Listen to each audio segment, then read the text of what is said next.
Sen de bildire. Norsa. Sen de.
Koy nerede?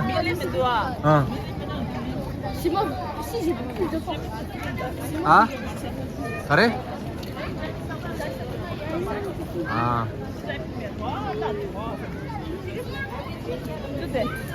Il faut attendre jusqu'à...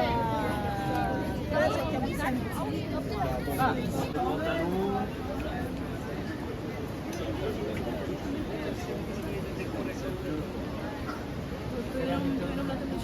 Carrément à fond. Quand t'es déjà habillé, bah t'as rien à remettre dessus. Karena nanti pergi.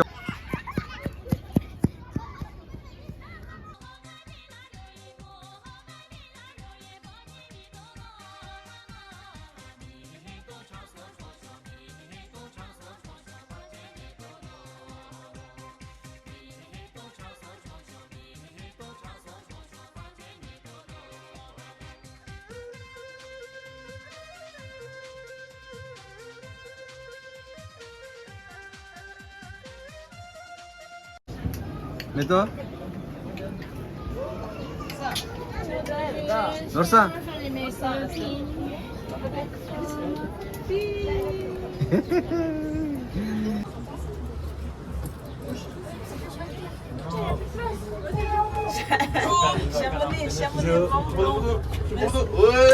C'est Bordeaux.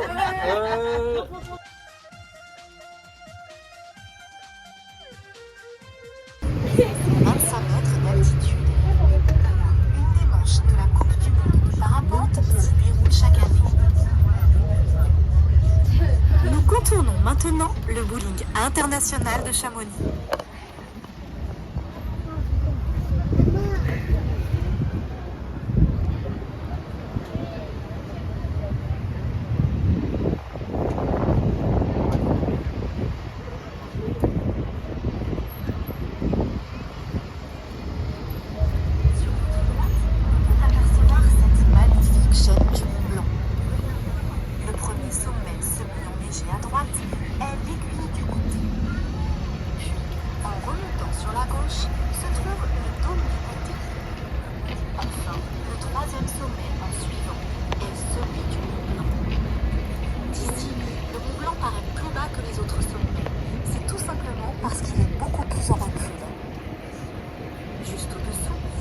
Admirer le magnifique glacier des Bossons qui s'étend sur une distance d'environ 7 km de long. Il s'agit de la cascade de glace qui descend le plus bas en Europe. C'est à l'intérieur de ce glacier que l'on a retrouvé des éléments du Malabar Princess, un avion qui s'est écrasé en 1950 sur le sommet du Mont Blanc. L'avion de la compagnie Air India reliait Bombay à Londres. Le glacier a rendu une partie de son train d'atterrissage ainsi qu'un sac postal contenant des lettres conservées intactes par la glace. Le glacier de Boson avance d'environ 150 à 200 mètres par an. Sa vitesse de déplacement est très importante. La première ascension du Mont Blanc fut effectuée le 8 août 1786 par Jacques Balmat et le docteur Paccard. La première femme ayant réalisé l'ascension du Mont Blanc fut Marie Paradis en 1808.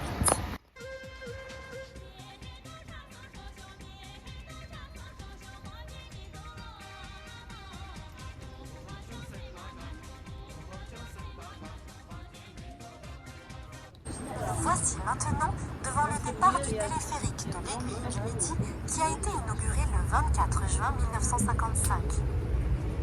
Chamonix se situe à 1040 mètres et l'Aiguille à 3842 mètres d'altitude, soit un dénivelé de 2800 mètres effectué en un petit peu plus de 20 minutes par le téléphérique le plus haut d'Europe. Chaque jour, il emmène environ 5000 personnes au sommet de l'Aiguille. Attention, la température est rarement positive au sommet. La particularité de ce téléphérique est que son deuxième tronçon bénéficie de la plus longue distance de câbles suspendus dans le vide en Europe et ne possède tout simplement aucun pylône. Ce câble suspendu dans le vide pèse environ 60 tonnes. L'ascension est magnifique et le panorama a coupé le souffle sur le massif du Mont Blanc et le toit de l'Europe occidentale. Ce téléphérique donne ainsi accès à une clientèle internationale, au Mont Blanc, à l'Italie par la pointe d'Elbronner, ainsi qu'à la plus longue descente glaciaire à ski, la Vallée Blanche, avec ses 22 km de piste.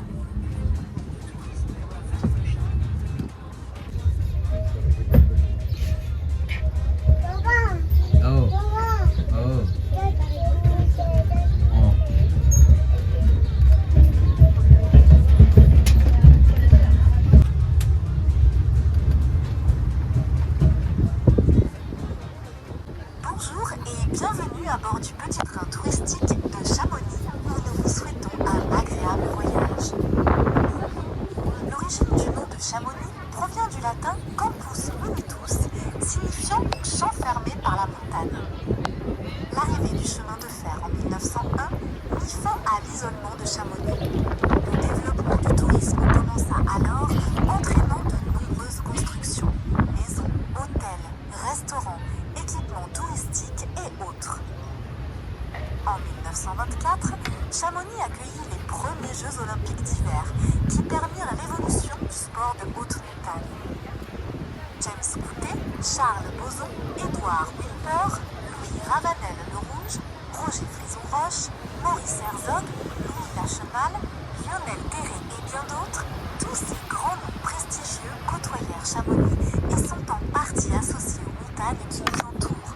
Grande Joras, Dru, Grépon, Blétière, que vous découvrirez au cours de notre voyage. Royal de Chamonix.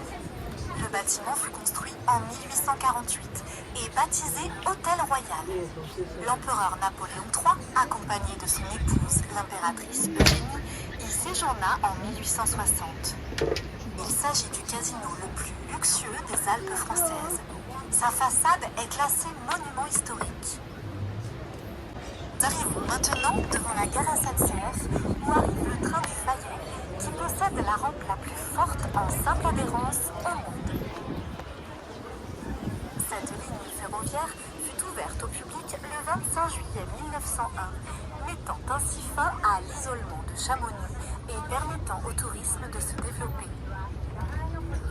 Face à cette gare se trouve un temple protestant bâti en 1860 par une congrégation britannique. Près de celui-ci reposent des alpinistes anglais décédés en montagne, dont le célèbre Edward Whymper, qui fut enterré sur le côté du temple en 1911. 2 ans plus tard, sa tombe sera transférée au cimetière de Chamonix. C'est une des premières tombes à l'entrée du cimetière. Maison de style baroque qui appartenait au célèbre alpiniste Maurice Herzog. Ancien maire de Chamonix et homme politique français, Maurice Herzog fut le premier, accompagné de Louis Lachenal le 3 juin 1950, à gravir l'Annapurna.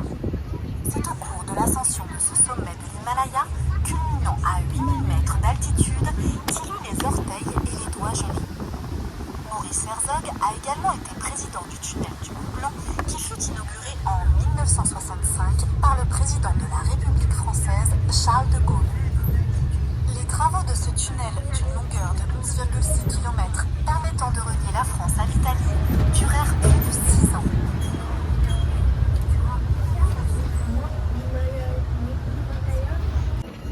Nous arrivons maintenant à la gare du Montanvert, où vous pourrez prendre un train touristique à crémaillère qui vous emmènera visiter la mer de glace ainsi que sa grotte. Chamonix se trouve à 1045 mètres d'altitude et la mer de glace à 1913 mètres.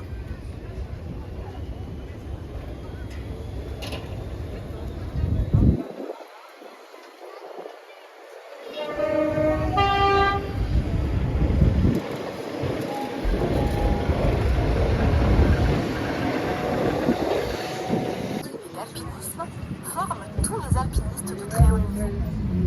C'est l'unique école de France où l'on peut obtenir son diplôme de guide de haute montagne et de moniteur de ski. Nous arrivons sur la place du Mont Blanc qui accueille le marché chaque samedi matin. De nombreuses manifestations s'y déroulent durant l'année.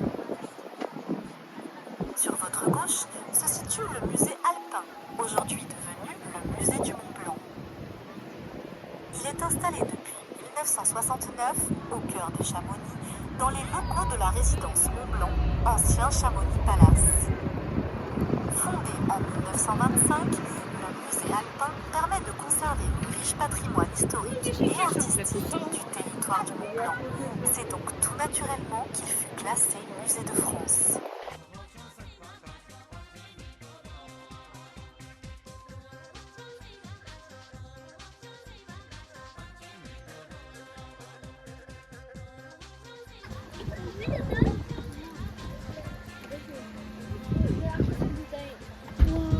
Itu.